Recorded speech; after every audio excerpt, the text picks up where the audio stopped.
how will the current situation that we are facing affect the smaller teams?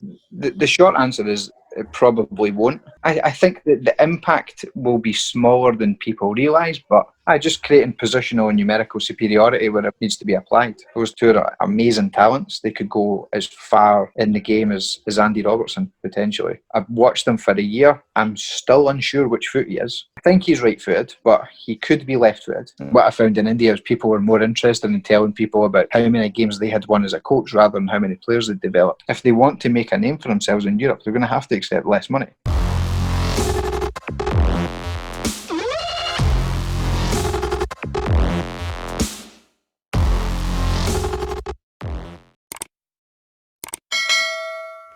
What's up people, and welcome back to another Wednesday Wisdom video. This is the second part of a Tiki-Taka episode that I did with Stevie Grieve, who is the head of data analysis and opposition scouting at Dundee United FC in the Scottish Premier League. But you might recognize him from his time in India, where he used to come as a guest for the broadcast of the Champions League matches.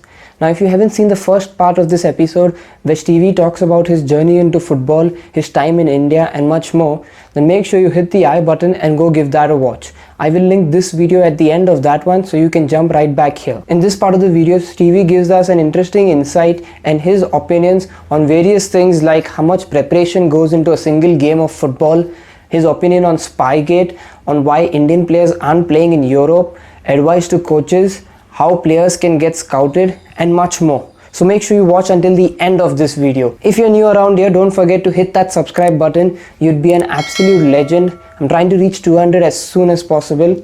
Also, while you're at it, make sure you hit the bell icon so that you get an update whenever I post another video. If you want to get involved, then make sure you're using the comment section to let me know of any of your suggestions or any feedback. If you like what you see, make sure you hit the like button. It will really help me out in the YouTube algorithm. And don't forget to share it to anyone else who you think this video would benefit. Also, don't forget to check out all of Stevie's socials. The links will be in the description.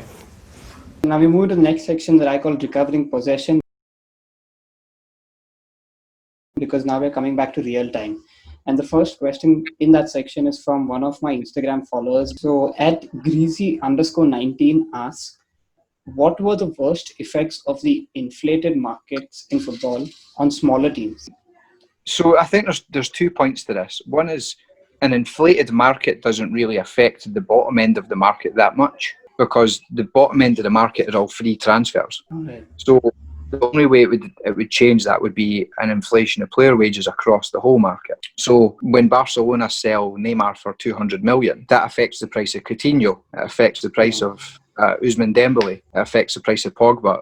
So at the top end of the market, it now add probably between 25 and 50% to every transfer. But at the bottom end of the market, it doesn't affect the price of, let's say, Dundee United buying a player from, because a Norwegian team might, not going to ask for an extra 40% because we don't have an extra 40%, because it doesn't, that money doesn't filter its way down to us. The only way it would affect us would be if, for example, let's say when Dundee United sold Andy Robertson to Hull for 3 million or whatever it was, if we get half of the next transfer, which is to Liverpool for 8 million. So then if we were to get like 4 million for that, then it would, if we go to try and buy somebody else off that money, then everybody else would ask for some. So the inflation of the transfer market at the top end doesn't really have an effect at the bottom end, because most of the guys you buy are under 100 grand or free transfers. Alright, that's quite cool. We don't see that side of football. Okay, so the next question is, how will the current situation that we are facing affect the smaller teams? And this I particularly wanted to ask you because y'all are a team that are going into the first division. So financially and all, how will it affect you? The short answer is it probably won't. It probably won't affect us massively. The teams that have more supporters in the stadium will affect them more. Okay. Because basically, like, if you can't get 5,000 or 4,000 people in the stadium, that affects your revenues. Clubs that can't afford to pay for testing because they already don't have enough supporters in the stadiums, they're then going to have to say, well, how much is testing going to cost? And, do you cut 2 players because of that? So I think that the impact will be smaller than people realise, but in the short term, there's going to be big ramifications for teams who can't find additional revenue to cover the additional costs. And the costs might only be short term. Like there might be a 6-month part of the season. Teams have got to pay for testing. how much does that test cost? And then how many tests do you need a day? How many do you need a week? How many support do you need in the stadium? Or how many online subscriptions do you need to sell to pay for the testing? Or do you have 2 less players? So there's nothing new to a football club to have to rebalance a budget on a really short-term change in the circumstances. All right. That's very interesting again. Okay, the next question is, what is your job like as a data analyst and opposition scout? What do you do on an everyday basis? So turn up to work at 8, prepare meetings that we're going to have. So if the manager wants some clips for a presentation put together or coach painted to animate them for the players, then we do that. If we don't do that, then we continue analysing the next opponent or putting together the presentation for the next opponent. In terms of data, we'll look over the previous game's stats for us, for the next opponent, for next 3 or 4 opponents, for the league. See if there's any trends, that sort of thing. Might look at a player's shot locations, for example, and figure out is there a way we can help them, or cross locations and figure out if there's a way we can help them. So yeah, go and film training, put it on huddle after training. In the afternoon, again, it's the same sort of thing. Just keep preparing for the next game, the next 2 or 3 games, and make sure that everything you present is at the highest quality, but also clean enough to be understood easily, so that people don't have a million questions after you submit it. All right. So you all work at a very micro level into detail for every single thing. Yeah. All right. Okay. So the next question is from another follower of mine. At Aditya_1A asks you, what is your preferred formation and why? I don't really have one. Like, I'm an analyst now. When I was a coach, I normally have 4 at the back and 3 in midfield, whether it's 4-2-3-1, 4-3. If the other team play man marking in midfield, I'll play a box. So I might drop a striker in, or bring a winger in, or invert a fullback and try and overload the midfield. So if they have 3 pressing, we'll build with 4. If they have 2 pressing, we'll build with 3. If they have 3 in midfield, we'll play with 4. So creating simple overloads. Just creating positional and numerical superiority where it needs to be applied, and then teaching the players within the system how to problem solve and understand when to do these things. All right. Okay, the last question is this is particularly something that I wanted to ask you. What do you think about Spygate, the whole Marcelo Bielsa Spygate? Because, I mean, your job as an opposition scout, what do you think about it? If there are no rules in place, then has Bielsa done anything wrong? Would be my first question. So if there's no rules to say that you're not allowed to do that, then fair enough. But yeah. Like if you take our situation, we train at a university. You can watch our training from the building site next to us or from the street. But again, like how much help does it add to go and watch another team train? Do you see their patterns? Yeah, but you can also see their patterns of play from the analysis that you do of them.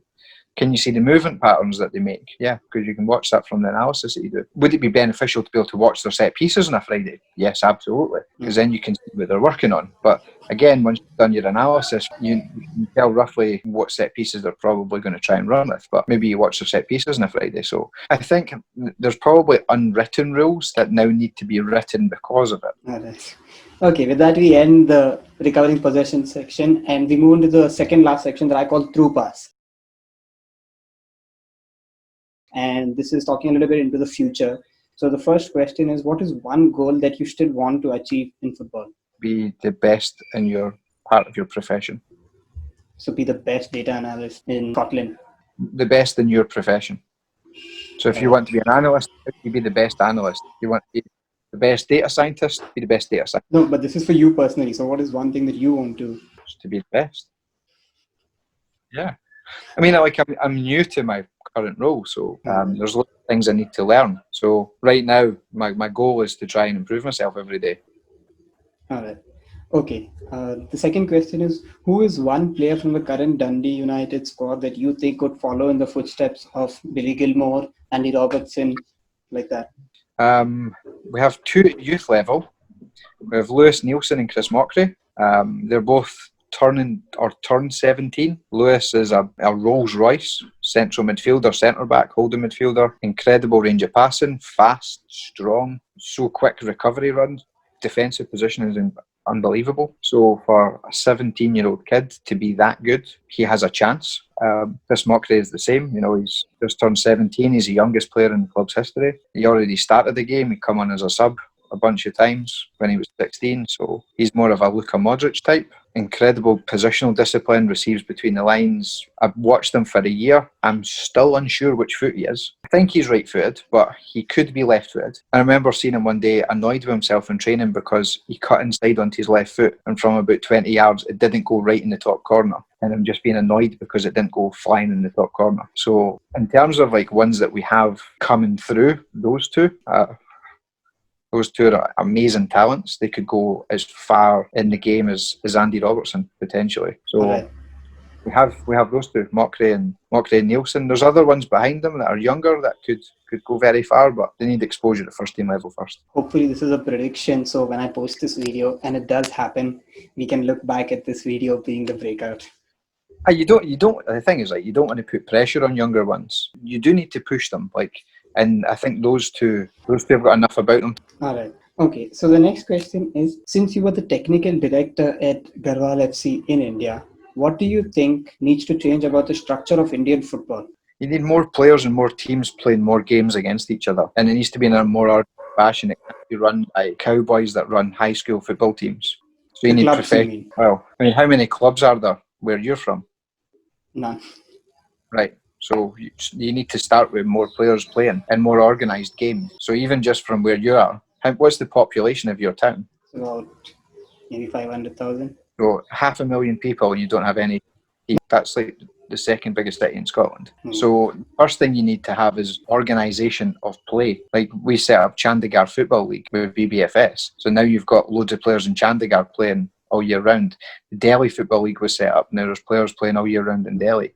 So you need a Chandigarh or a Delhi Football League in every village. And then what you'll have is you'll have players coming from absolutely everywhere, developing at a good rate because they're playing properly. And then you need maybe regional performance centres. The AIFF have set up a few, but you don't need big ones with fancy buildings. You just need access to resources or facilities and good coaches. What I found in India is people were more interested in telling people about how many games they had won as a coach rather than how many players they'd developed. So the first thing you need in India is more participation and more people having access to facilities. So if I take where I lived in Delhi, there were 3 or 4 mini cricket areas in the block that I lived in. There was no football pitches, not even an urban futsal pitch, not even a sand-based 5-a-side pitch, nothing. So immediately people are going to go and play cricket because that's available in the area that they live in. So if you go to the northeast, they play football because there's football pitches there. It doesn't matter all the things that the AIFF do at the top end. If people don't have access to actually playing the game, then you're never going to develop them. All right. That makes a lot of sense. So the last question in this section is, what do you think the current Indian professionals need to do in order to play in Europe, in Scotland, in England, wherever? Be willing to accept less money to leave India to go and play abroad. Because if you take players in the ISL, there are 8 Indian players who are good enough to come and play in Europe at a good level, but they might be on 2 lakhs a week or 3 lakhs a week. They're not getting that over here because they've not done anything to deserve that outside of India.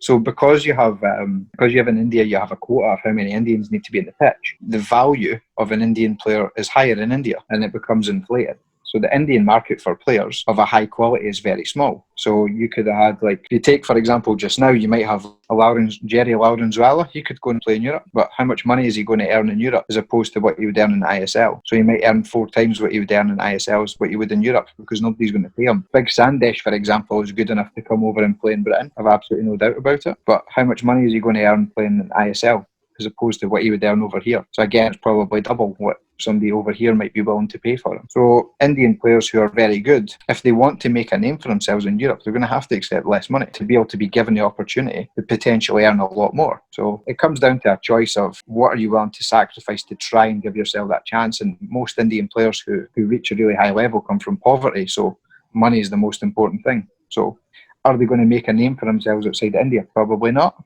But the ones who have earned enough in India that have developed enough profile, maybe somebody like Sandesh, he could go and do it. Right. There is talk of him actually moving abroad this time. He's good enough.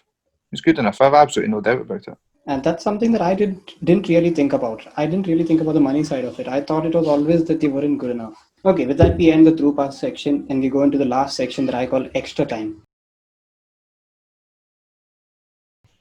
And the first question in extra time is, what advice would you give personally to younger coaches watching this? Go out and get experience, as much experience as possible. Call people who have done well at a different level. So in India, find out who the best academies are, find out who the best coaches are, and go and learn from them. Because there are a lot of good coaches in India. People don't realise this. Like in Delhi, we have a lot of good guys at BBFS, same in Mumbai, same in Chandigarh. There's enough good coaches. You know, you've got Richard Hood, good coach. Yeah. I've actually trained under Richard Hood, so I know. Aye. So there's guys like Richard who are accessible and would be able to be really helpful for people. So there's more than him that you can talk to and get advice from. All right. Okay, so the next question is, so obviously you are an opposition scout, but I feel like you know a thing or two about this. So what are scouts looking for in a trial, and what can players do to get noticed when they go on trial?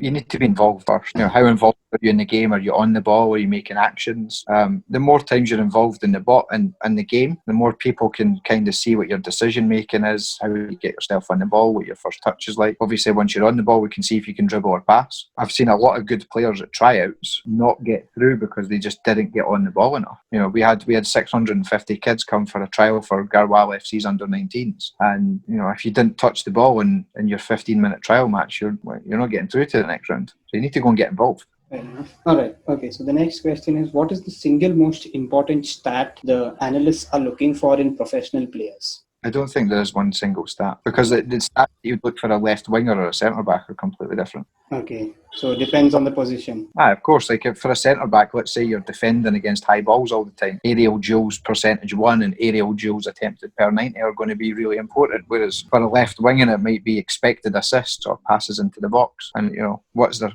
completion rate from those sorts of things. You know, if you're a central midfielder, what type of midfielder are you looking for? Do you want a destroyer? Do you want a playmaker? Do you want somebody who gets in the box? So there's all those sorts of things where individual stats on their own are worthless, but when you combine them with 3 or 4 other things, they can give you some context. All right. Okay. So the last question is, what advice would you give to young players trying to become professionals? Work hard every day. Eat properly, sleep properly, hydrate yourself properly, distance yourself from people who don't have the same mentality as you. Because for young players who want to be successful in any sport, they need to be single-minded about it. All right. I've asked this question to all of the other professionals and no one has touched on that point. So that's quite good. So that, Stevie, that brings me to full time. That's the end of the interview. Thank you so much for spending your time talking to me. I learned a lot and I got a lot of valuable information. I hope it was a little enjoyable for you too. Yes, thank you for having me on. That's the end of the video. Thank you so much for watching. I really hope you learned something from watching this video. If you did, be sure to let Stevie know on his Twitter. Also, while you're at it, make sure you check out all the other episodes that I have done with the other professionals.